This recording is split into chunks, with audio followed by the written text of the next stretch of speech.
I may be a little too young for the Nintendo World Championships. Although I did play the NES growing up, I consider myself a Super Nintendo, Sega Mega Drive kid. So hearing about the Nintendo World Championships felt like somewhere the big boys would just hang out. But Nintendo is now giving everyone the potential to duke it out against other players around the world in this collection of 13 Nintendo titles. Hello, my name is Daniel from Retro Wars, and this is my review of the Nintendo World Championships for the Nintendo Switch. And thank you to Nintendo for providing me with a review copy for this video. Some of the 13 games on show here are well known, and probably very well played by the majority of people here, especially the Mario games. But games like Ice Climbers or Kid Icarus may be being discovered for some for the first time. This includes me.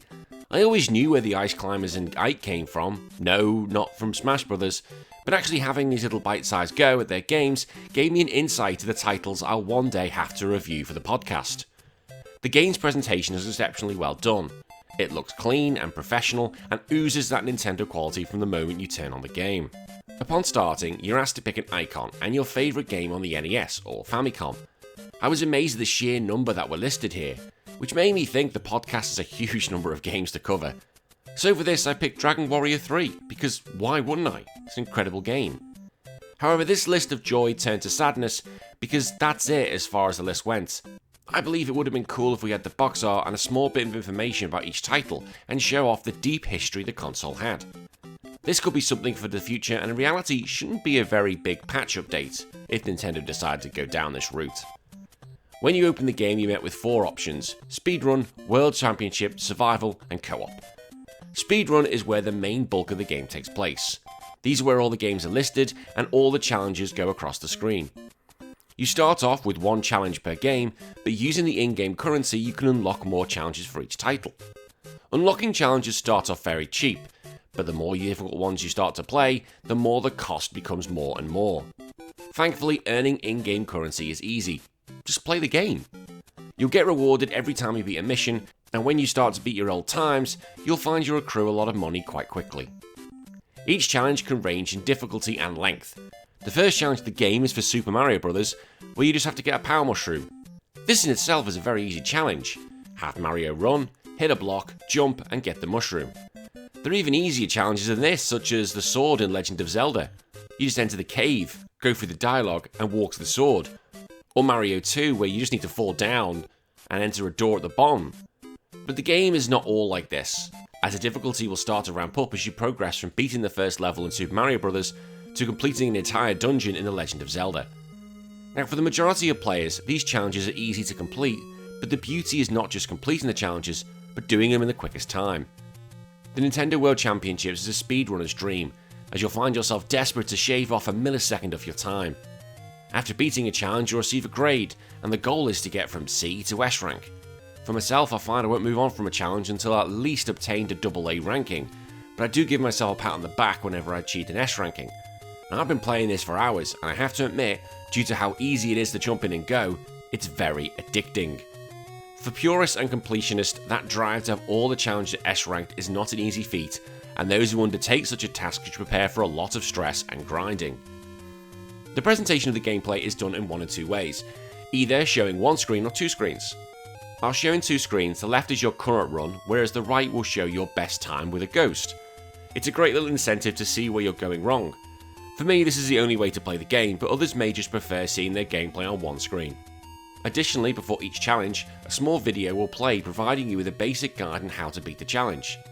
The player's task, however, is to take that guidance and find a way to smash the completion time to pieces.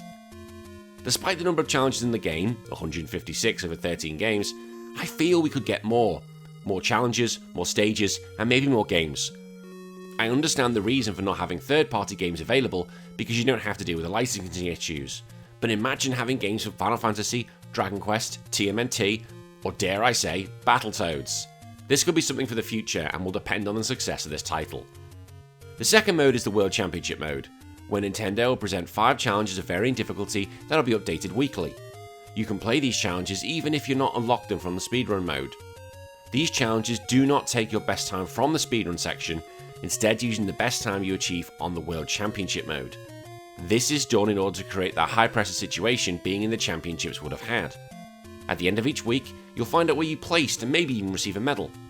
I like this idea because being able to see how good you are means you always know there's someone ahead of you. My favourite mode is Survival Mode, where you complete against 7 other players as ghost time through 3 challenges. After the first one, half the field are eliminated.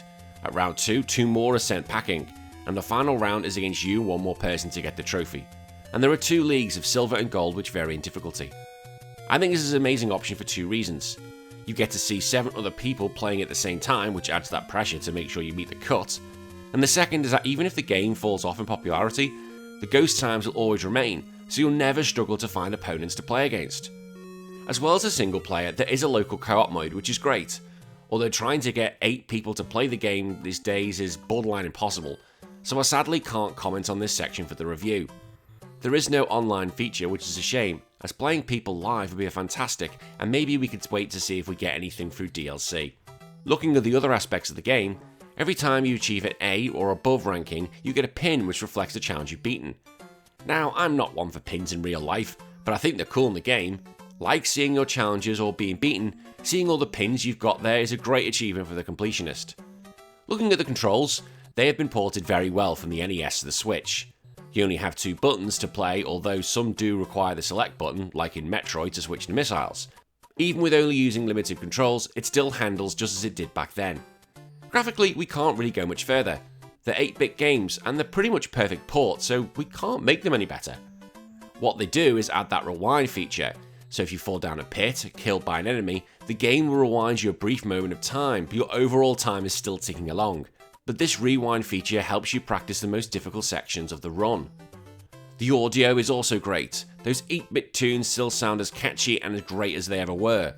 I have loved having to listen to the songs over and over again, and it never bothered me. The game adds a crowd in the background to cheer you on, which is new but doesn't feel forced. The only thing I could point to as a negative, if you're playing in the same room with someone who doesn't like gaming, play with headphones. My wife was losing her mind hearing the 3, 2, 1 countdown along with the opening Super Mario tune, nearly leading to our divorce.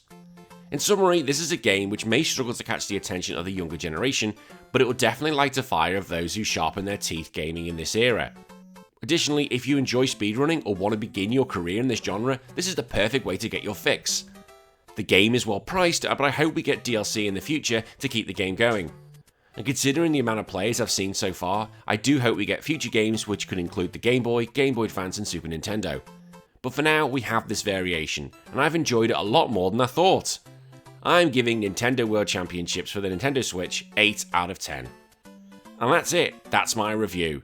So thank you very much everyone for listening. I've been Danny from Retro Wars. If you do like this video, please give a like and a comment, and subscribe to hit that notification bell for more content.